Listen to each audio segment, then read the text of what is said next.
ఈ సృష్టిలో ఒంటరివాడు అంటూ ఎవ్వరూ ఉండరు. చూసేటప్పుడు ఆకాశం, అడుగు వేసేటప్పుడు నేల, గొంతు తడిపేటప్పుడు నీరు, శాశ్వత్ పీల్చేటప్పుడు గాలి, చివరకు చితి మీద పడుకున్నప్పుడు నిప్పు. నువ్వు సరిగ్గా గమనిస్తే ఈ ప్రకృతి ఎప్పుడూ నిన్ను ఒంటరివాడు అనుకోనివ్వదు.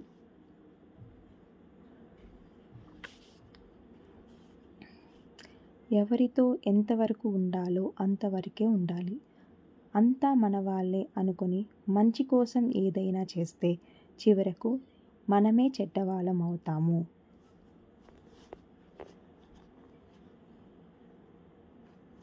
ప్రేమ కేవలం మాట కాదు, అది జీవనాధారం.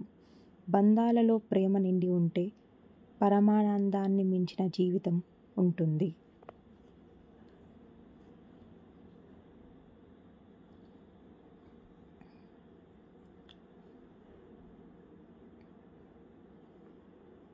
నా జీవితం ఇంతే అనే బాధ కన్నా ఇంకా ఏదో ఉంది అనే ఆలోచనే మనలో ఆత్మవిశ్వాసాన్ని నింపుతుంది.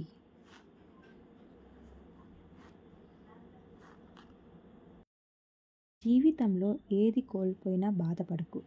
ఎందుకంటే చెట్టు ఆకులు రాలిన ప్రతిసారి అది రెట్టింపు ఆకులతో చిగురిస్తుంది. జీవితం కూడా అంతే. ఏం జరిగినా మన మంచి కోసమే.